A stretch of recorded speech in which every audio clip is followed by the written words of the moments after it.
Oke guys, seperti janji saya, welcome back to my channel. Saya mau membuat sebuah video perbandingan antara dua lensa ultra wide yang termasuk arsenal baru, walaupun ini bukan lensa baru ya.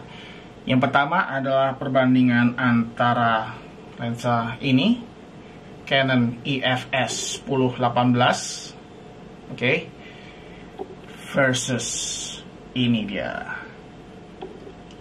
Tokina 12-24 f4. Kira-kira mana yang cocok? Saya nggak mungkin punya dua ultra wide. Salah satu di antara ini akan saya singkirkan. Menurut kamu yang mana? Kita bahas di video ini.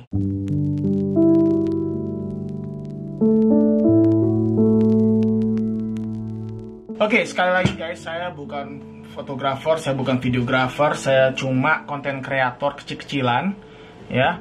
Saya memiliki channel musik ya, karena saya sendiri adalah seorang keyboardist, kamu bisa lihat. Nah, kalau musisi saya memang profesional, tapi kalau dunia videografi, fotografi saya memang cuma amatiran. Tapi karena saya perlu berbagai gear untuk membuat konten, saya akhirnya jadi banyak menggeluti peralatan buat konten ya. Salah satunya adalah kamera ini ya. Dan saya biasanya konten menggunakan kamera ini ya, kamera jadul, tapi kalau kamu tahu cara menggunakannya, kamu bisa memaksimalkannya. Dan kamu nggak perlu harus keluar uang banyak untuk bikin konten. Dan ini pun aja udah termasuk istimewa untuk standar orang-orang tertentu ya. Ditambah kamu juga harus memiliki pengetahuan untuk mengoperasikannya. Oke, dan dua lensa ultra wide yang saya cari untuk kebutuhan saya menggunakan DSLR ini adalah, yang pertama adalah ini, yang reputasinya udah nggak usah dipertanyakan lagi, yaitu Canon 10-18 STM ya, EFS 10-18 STM. Dan satu lagi, kebetulan saya kedatangan ini, Tokina 12-24 f4. Oke, langsung aja kita mulai dari fisiknya dulu ya. Nah, fisiknya kamu bisa lihat sendiri nih, dari tampangnya aja tuh langsung kelihatan beda banget tuh. Tokina jelas lebih menang secara fisik kemana-mana. Dalam arti kata mutunya ya, mutu fisiknya. Ini ya, kalau kamu dapat kesempatan megang, ini rasanya plastik banget sih. Ini sebenarnya kualitasnya mirip-mirip sama lensa kit sih, nggak ada, nyaris nggak ada bedanya. Cuma bedanya ini agak lebih gede, lebih gempal aja, dan sedikit lebih berat. Mungkin karena ada elemen lensa lebih banyak. Dan ini jelas sudah beda kelas ini ya. Kalau kamu bisa lihat langsung, ini udah berasa banget kalau ini lensa profesional. Tapi memang ini desainnya jadul banget ya, bentuknya ya, tampang jadul banget gitu. Jauh lebih kelihatan modern yang itu ya desainnya. Ini kalau bisa lihat di sini bisa ada penanda fokusnya, dan bahannya ini seperti antara plastik atau besi, saya juga nggak tahu, kayak komposit gitulah, berat deh.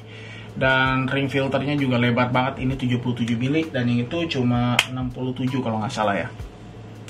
Oke, dan ini juga beratnya udah jelas ya, ini lebih berat jauh. Oke, dan secara fisik, dan sekarang kita ngomongin speknya. Nah, secara spek juga kalau kamu lihat Canon 10-18 itu dia memiliki focal range itu antara 10 sampai 18 mili. Dan sedangkan ini 12-24. Jadi ini 10 mili. Jadi artinya dia lebih lebar ya. 2 mili lebih lebar secara focal range. Yang artinya kalau di full frame itu sekitar 16 milian, dan ini di full frame berarti sekitar 19 atau 20 milian. Jelas ini lebih lebar ya, tapi sebenarnya ini menurut saya udah cukup sih. Lebarnya 12 mili udah cukup, termasuk ultra wide kalau buat saya udah puas banget. Apalagi kalau kamu buat bikin konten kayak begini, 12 mili sih kamu pasti udah puas banget. Ini aja 15 mili aja udah rasanya udah lumayan ya. Oh ya guys, sebelum saya lupa, saya mau nyampaikan dulu ya. Kalau di marketplace kamu bisa cek ya, kayaknya Tokina ini secondnya itu kira-kira di 2 jutaan sampai 3 jutaan ya, tergantung vendornya dan kondisinya juga pastinya. Bisa saya temukan kira-kira 2,5-an ya. Ini cukup sebetulnya agak lumayan mahal ya kalau bahannya. Barunya pasti udah nggak ada ya, ini lensa udah jadul banget gitu. Sedangkan 10-18 itu tergantung dari vendornya. Sekali lagi, kalau kamu bukan beli di toko resmi, kamu bisa menemukan yang harga cukup miring ya, bisa sampai di bawah 3 juta. Sedangkan kalau di resmi itu kamu bisa beli mungkin di atas 4 juta barangkali ya, di atas 3,5 juta gitu. Yaitu sekian tentang info harga guys. Oke, Canon 1018 ini memiliki spek-spek yang saya suka banget ya. Selain dia lebih lebar 10-18 mili, dia memiliki switch di sini. Yang satu adalah switch autofocus manual focus, dan sebenarnya sih bukan kelebihan, tapi ini yang paling penting, dia memiliki onboard stabilizer. Nah, stabilizernya kamu bisa setel ke off atau on gitu. Dan ini nolong banget buat saya sih. Saya selalu setel ke on karena saya menggunakan Canon 600D. Saya nggak punya stabilizer, dan juga kadang-kadang menggunakan ini juga nggak ada in-body image stabilizernya gitu. Jadi saya selalu pakai ini on, dan ini sangat nolong banget. Sedangkan Tokina, dia cuma ada switch buat ke ini, kalau nggak salah manual fokus begini, autofocus gini. Sebenarnya ini keren sih ya, saya cukup senang ya switch model begini. Ini unik dan langsung berasa mungkin dibuat lebih karena tactile, tapi tergantung sih, subjektif. Ada orang yang nggak terlalu suka karena mungkin ini mungkin ya kelemahannya. Saya memang rasa harus agak pakai tenaga sedikit. Jadi mungkin pas kamu lagi ngambil video, ini mungkin bukan ide yang bagus ya kalau kamu switch saat kamu ngambil video, karena pasti akan ada guncangan ketika kamu tarik kayak begitu. Mari kita langsung aja cobain aja. Saya udah ada adapter di sini, adapter murah juga. Saya semuanya murah-murah semua kok. Untuk kita cobain masing-masing lensa, dan kita compare lah untuk dalam situasi studio seperti saya ini. Gimana menurut kamu? Oke, here we are. Sekarang kami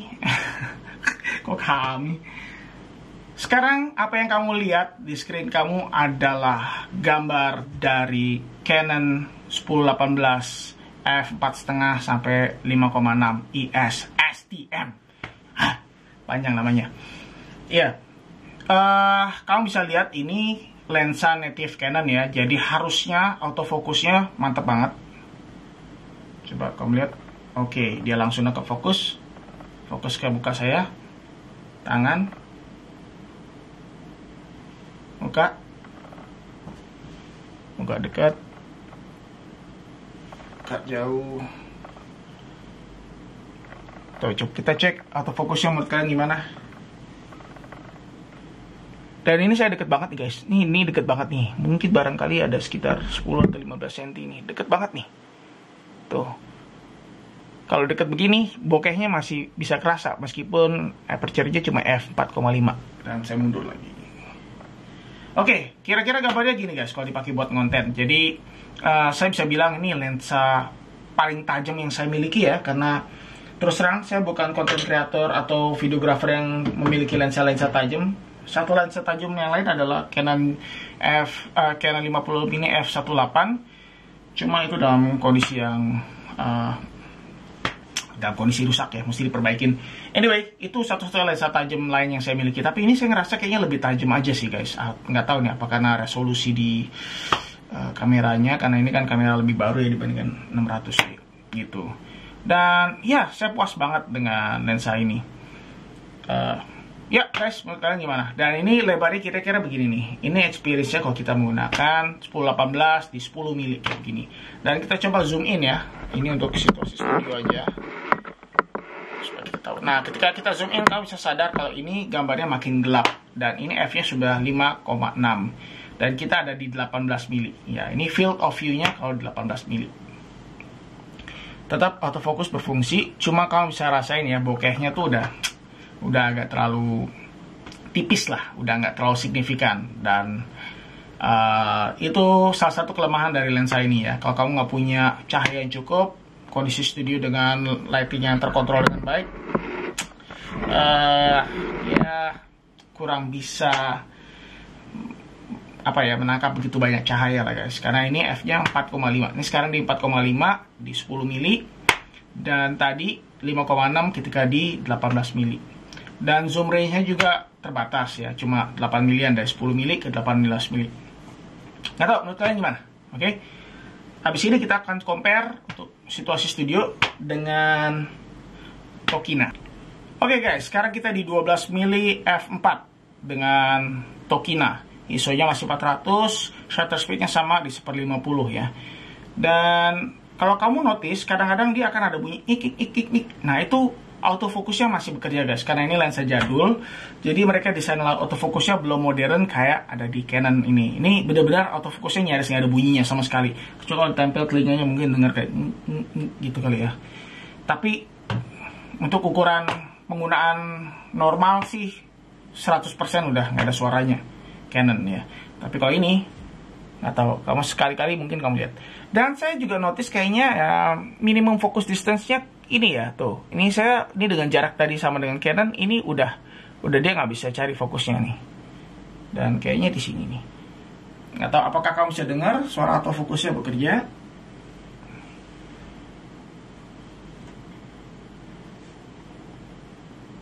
Oke, sekarang kalau kita compare ini 12 mili dan kita jadikan ke 24. Nah, ini saya suka vokalnya. Dan yang saya suka juga dari Tokina ini aperture-nya stabil di f4. Sehingga kamu masih bisa lihat tuh ada separasinya, ada bokehnya tuh masih ada tuh. Dan gimana autofokusnya? Apakah dia ngejar? Apakah dia ngejar muka saya? Jauh.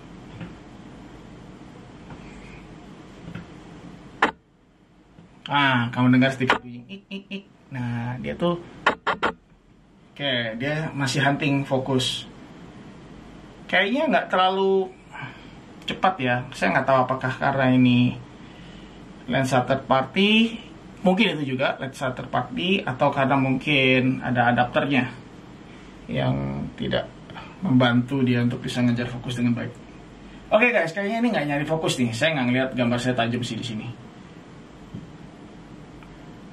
Oke, ini yang saya bisa bilang ya.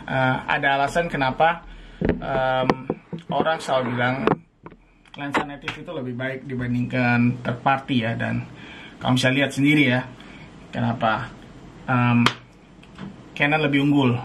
Karena memang pasti autofokusnya memang satu autofokus modern, plus karena dia lensa native udah pasti secara, saya nggak tahu ya, softwarenya mungkin gitu, dia bisa lebih connect, lebih nyambung barangkali ya. Saya bukan desainer kamera jadi saya nggak tahu persis, tapi itu yang kira-kira saya pernah tahu. Oke, sekarang kita ke kesimpulan ya. Jadi menurut kamu gimana? Apakah lebih baik saya memelihara 10-18 atau Tokina 12-24 f4? Saya nggak bisa bilang ini lebih unggul atau ini lebih unggul at this point ya. Tergantung ya, kembali apa kebutuhan kita tuh apa, kebutuhan saya sendiri tuh maunya gimana. Kelebihannya ini adalah lensa native, autofocus jauh lebih modern ya pastinya, dan ini cocok banget karena saya suka ngevlog. Kalau kamu lihat channel ini lebih banyak kita tentang traveling, ada vlog, dan saya juga suka ngambil banyak ya beberapa landscape, b-roll, sedikit foto ya, foto-foto landscape, dan ini pastinya juga sedikit lebih lebar sedikit, walaupun sebenarnya itu bukan faktor yang terlalu menentukan buat saya karena 12 mili udah cukup sebenarnya sih. Dan apalagi ya, ini satu hal, ringan. Orang selalu bilang kalau bahan ringan itu jelek, tapi tergantung penggunaannya. Kalau untuk kayak saya yang suka traveling ya sama keluarga dan suka sesuatu yang praktis, tentu kadang-kadang ini ada nilai plus tersendiri ya. Ini kecil dan ringan, bayangin. Jarang banget saya bisa ketemu lensa ultra wide sekecil ini untuk standar DSLR ya.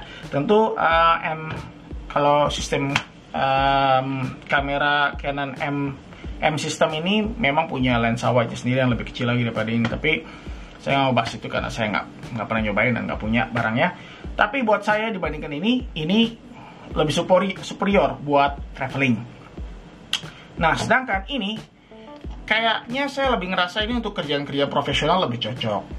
Dan itu pun juga harus hati-hati ya, karena kita kan pairing sama kamera sebesar begini baru bisa. Kalau kamu pasang di kamera kecil mirrorless kayak begini nggak cocok gitu. Beratnya juga nggak seimbang karena kita langsung ngerasa kayaknya kamera mirrorless kita tuh begitu rendah. Jadi seringkali ya saya endingnya lebih baik memang menahan lensanya dengan tangan saya, lebih fokus megangin lensanya gitu loh dibandingkan body kameranya, karena ini berat banget, ini lebih berat daripada kameranya kalau untuk dibawa traveling. Dan pastinya bukan buat vlog ya, untuk vlog nggak cocok. Satu, dia berisik, dan yang kedua dia juga berat banget gitu, gede banget, gede dan berat. Jadi sangat tidak recommended buat kalau kamu mau vlogging. Tapi untuk kerjaan video profesional, mau b-roll, dan kamu mau ngambil footage, kalau kamu lebih banyak di belakang kamera dan kamu menggunakan DSLR, mungkin ini lebih tepat ya. Untuk kerjaan-kerjaan profesional yang lebih kayaknya kamu mempertahankan f4-nya itu, dan saya senang sih dia bisa bokeh juga sih gitu, ada bokehnya kalau di zoom in ke 24 mili. Itu yang saya lihat tuh jauh lebih superior dibandingkan Canon 10-18. Oke, apa yang saya mau kesimpulannya, yang mana akan saya pertahankan? Jelas saya akan pertahankan Canon 10-18 saya karena berbagai alasan tadi ya, dan saya ngerasa saya belum membutuhkan lensa semacam ini. Oke, di video yang lain saya sempat cerita ya, sebenarnya lensa ini ada di sini karena kecelakaan ya. Saya nggak berencana mendatangkan lensa ini atau membeli lensa ini. Saya sebenarnya membeli lensa lain, tapi entah kenapa kok dikirimnya ini. Jadi ada kesalahan dari salesnya ya. Dan ini memang bukan lensa baru, lensa bekas. Jadi saya nggak ngerti lah, ini bukan official store atau gimana di marketplace. Itu barangkali yang membuat ya kinerjanya tuh nggak seperti toko-toko resmi. Saya sudah mempersiapkan hati saya sih untuk itu. Jadi saya bawa santai aja ya. Cuma memang pasti agak sedikit ngeselin ya guys, karena kita udah menantikan lensa yang tadinya kita mau beli, malah datang ini. Tapi sebenarnya not bad juga. Ini jadi pembelajaran juga. Jadi kita ada kesempatan untuk buat bikin video kayak gini. Oke, jadi menurut kalian gimana? Apakah ada yang punya pendapat lain? Ada yang mau ditambahin? Silahkan tulis di kolom komentar ini. Sekali lagi, jangan galak-galak ya ke saya. Jangan di roasting habis-habisan, karena saya bukan videographer, saya bukan fotografer, tapi saya cuma mau berbagi pengalaman saya. Oke, sekian. Itu aja dulu. And kasih saya like kalau kamu suka dengan video ini. And I'll see you in the next video guys. Bye.